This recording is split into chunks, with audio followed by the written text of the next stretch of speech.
Day 12 is when ordinary neighbors start doing things that would shock you today. Not stealing, not hoarding. Something far more disturbing that reveals how quickly human psychology fractures when this one invisible system breaks down first. When economic collapse hits, it doesn't knock politely on your door, it kicks it down. Stock markets can hemorrhage trillions of dollars faster than you can say recession. We're talking about wealth vanishing at speeds that would make a magician jealous. In 2008, global markets lost roughly $11 trillion in just a few months. That's not a typo. Trillion with a T. Banks suddenly turn into Fort Knox. Your friendly neighborhood banker who used to approve your loan applications. They're now treating withdrawals like state secrets. ATMs start displaying those dreaded temporarily out of service messages, and when they do work, there might be daily withdrawal limits that make your allowance look generous. Some banks literally run out of physical cash, because everyone wants their money at once. Then there's the corporate bloodbath. Companies that seemed bulletproof start swinging the layoff axe like they're competing in a lumberjack competition. Amazon laid off 18,000 employees in early 2023, not during a full collapse, just economic uncertainty. During actual collapses, these numbers explode, entire departments disappear overnight. Makes sense, right? When revenue drops, payroll becomes the biggest target. But here's where things get really messy. Supply chains break down faster than a cheap umbrella in a storm. Those just-in-time delivery systems that seemed so efficient, they become just-in-time disasters. Factories in China can't get materials from suppliers who can't get paid by customers who can't get loans from banks who aren't lending.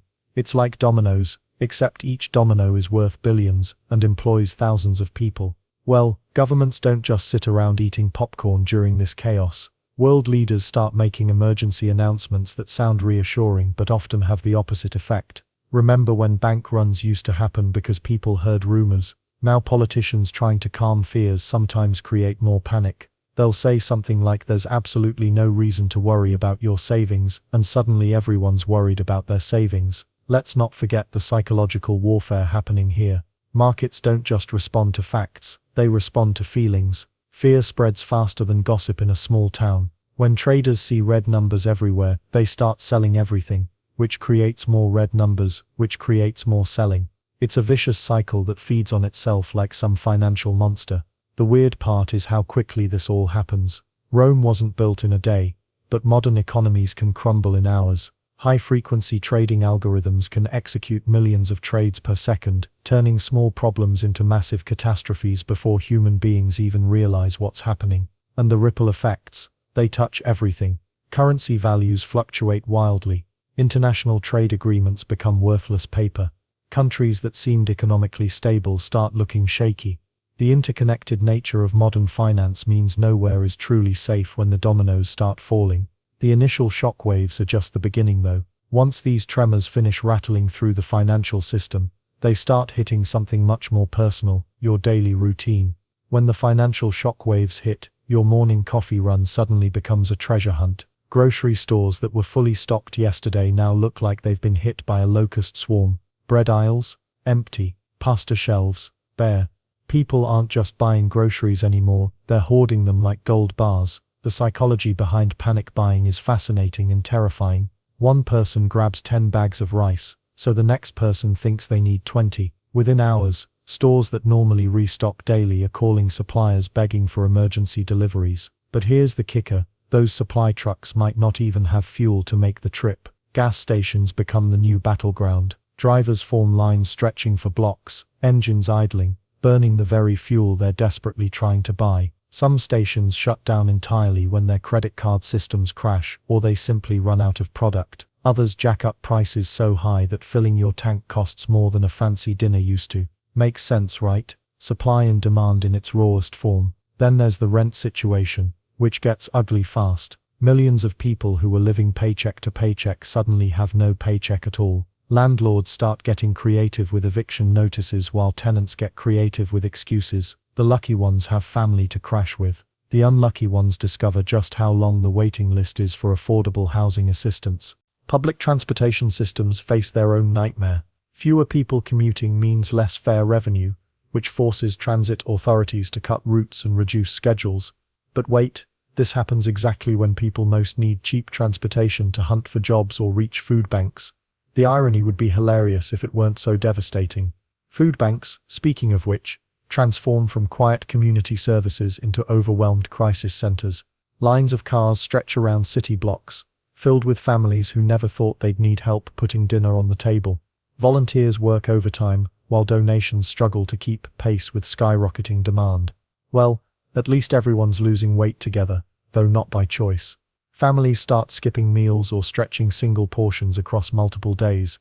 Parents become masters of creative cooking, turning leftover scraps into gourmet dinners for their kids. The weird part is how quickly people adapt to eating less, almost like our bodies remember some ancient survival mode. Credit cards get maxed out buying essentials, then banks start slashing credit limits just when people need them most. It's like being handed an umbrella during a sunny day, then having it snatched away the moment it starts raining. Local businesses watch their customer base evaporate overnight. The corner deli that survived 3 generations suddenly can't afford next month's utilities. Restaurant owners who employed dozens find themselves applying for the same unemployment benefits as their former staff. But this daily struggle is just the surface level of what's really happening. While families count pennies and stretch meals, the deeper financial machinery is grinding to a halt in ways that will reshape everything about how money moves through society.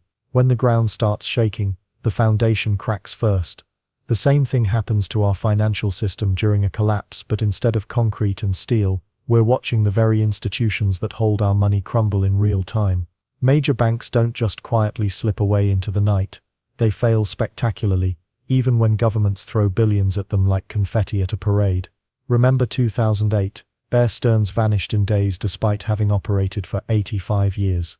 Lehman Brothers, gone in a weekend. These weren't small-town credit unions. These were financial giants that seemed too big to fail. Well, turns out nothing's too big to fail when the dominoes start falling. Credit becomes harder to find than a parking spot at the mall during Christmas shopping. Banks slash credit card limits faster than you can say emergency fund. Getting a new loan becomes nearly impossible, even for people who were considered prime borrowers just months earlier. Your credit score might be perfect, but if banks think everyone's about to default, they're not lending to anyone. It's like being the most qualified person at a job interview, except there are no jobs. Then there's the real estate disaster that makes everyone feel poorer overnight. Property values don't just decline, they crater. Houses that families thought were their biggest asset suddenly become anchors dragging them underwater. A $400,000 home might be worth $250,000 within months. The wealth people spent decades building just evaporates. Homeowners find themselves owing more on their mortgage than their house is worth, trapped in a financial prison of negative equity. Local businesses start dropping like flies because customers have stopped spending money on anything beyond absolute necessities. That corner restaurant where you grabbed lunch twice a week, closed. The boutique shop your neighbor loved, gone. When people are worried about keeping their homes, they're not buying new shoes or getting their hair done. Business owners who survived recessions before find themselves staring at empty cash registers and mounting bills they can't pay. But here's where it gets really nasty. The stock market doesn't just go down, it goes berserk. Years of careful investment growth get wiped out in weeks. People watch their retirement accounts shrink by 40% or more. Your 401k that took 15 years to build suddenly looks like you just started saving last month. The psychological impact hits harder than the actual numbers because it destroys people's faith in the entire system. Investment portfolios that seemed diversified and safe reveal themselves as houses of cards. Even conservative investors discover their safe bonds aren't so safe when the companies issuing them start defaulting. Market volatility becomes so extreme that daily swings of 5% or more become normal instead of shocking. What makes this financial unraveling particularly cruel is how interconnected everything becomes. Your job depends on customers who got their money from investments that relied on banks that needed businesses to repay loans. When one piece fails, the whole machine starts grinding to a halt. The domino effect creates a feedback loop, where each failure makes the next one more likely. But when society starts feeling the real human cost of this financial chaos, that's when things get truly unpredictable. When an economic collapse hits, the stress doesn't just hurt wallets, it breaks people. Crisis hotlines see their call volumes explode by over 300% during severe recessions. That's not just a statistic on paper. That's millions of desperate voices reaching out in the dark, looking for someone, anyone, to tell them things might be okay. The weird part is how quickly desperation changes behavior. People who've never stolen anything suddenly find themselves pocketing groceries they can't afford. Police departments report massive spikes in shoplifting, insurance fraud, and petty theft. Makes sense, right? When your kids are hungry, and your bank account shows zero, moral lines start looking pretty blurry. Then there's the anger. Boy, does the anger come fast. Unemployment lines stretch for blocks while politicians give speeches about economic fundamentals remaining strong. That's like telling someone drowning that water is still wet. Protests erupt in major cities as people demand answers, jobs, or just someone to blame for their misery. These aren't your typical weekend demonstrations. These are raw, emotional outbursts from folks who've lost everything and have nothing left to lose. But here's where things get really messy. Information becomes a weapon during collapse. Social media turns into a battlefield of rumors, conspiracy theories, and flat-out lies. One day everyone's panicking about banks closing permanently. The next day they're convinced the government is hiding food reserves. False stories spread faster than wildfire, because scared people share first and fact-check never. Well, can you blame them? When your world is falling apart, even crazy explanations feel better than no explanations at all. Let's not forget the visible human cost. Homelessness doesn't just increase, it explodes. Families who were middle class 6 months ago suddenly find themselves sleeping in cars or crowding into overflowing shelters. The lucky ones crash with relatives until those relationships strain to the breaking point. Housing becomes musical chairs, except there aren't nearly enough chairs and the music never stops playing. Community centers that once hosted yoga classes now serve as makeshift soup kitchens. Churches open their doors to people who haven't prayed in years, but desperately need a warm place to sleep. Neighbors who barely knew each other's names start sharing resources, forming informal support networks that governments can't provide. And the stress affects everyone differently. Some people retreat into isolation, ashamed of their circumstances. Others become hyperactive, applying for dozens of jobs daily, or starting questionable get-rich-quick schemes. Families split apart under financial pressure, while others grow closer, bonding over shared struggle, the most heartbreaking part. Children absorb all this chaos. They hear their parents whispering about foreclosure notices and see mom crying over bills she can't pay. Schools report increased behavioral problems as kids act out stress they don't understand. Social fabric doesn't just fray during economic collapse, it tears completely in some places. Trust breaks down between neighbors, communities and institutions. People start hoarding not just supplies but information, opportunities, and kindness itself. Yet even in this darkness, something interesting happens.